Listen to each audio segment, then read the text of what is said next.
சரி, நம்ம எல்லாருக்குள்ளுமே எல்லா யங்ஸ்டர்ஸ்குள்ளேயுமே ஒரு ஆம்பிஷன் என்னென்னா டாக்டர் ஆகணும் அப்படின்னு சொல்லிட்டு.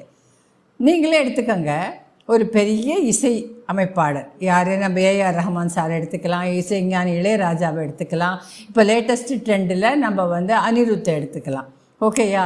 இப்போ இவங்க எல்லாம் இவ்வளோ தூரம் ஜெயிச்சிருக்காங்க அப்படின்னு சொன்னாக்க அவங்க என்ன தனியாகவா ஜெயிச்சிருக்காங்க?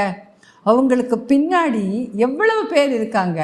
அந்த ஒரு பாடல் ஜெயிக்கணும், ஹிட் ஆகணும், அது வைரல் ஆகணும் அப்படின்னு சொன்னாக்கா முதல்ல பாட்டை எழுதினவர், அடுத்த மாதிரி அந்த பாட்டை பாடினவர், அந்த பாட்டுக்கு இவர் இசையமைக்கிறதுக்கு கூடவே இந்த 50 வயலின், 100 வீணை, புல்லாங்குழல், கிட்டார், இப்படி எவ்வளவோ மியூசிக்கல் இன்ஸ்ட்ருமெண்ட்ஸு, இப்படி எல்லாமே சேர்ந்தாதான் ஒரு இசையமைப்பாளர் ஒரு என்ன சொல்கிறது, அவர் மேலே உச்சத்தை தொட முடிகிறதுன்னா அப்படி தான்.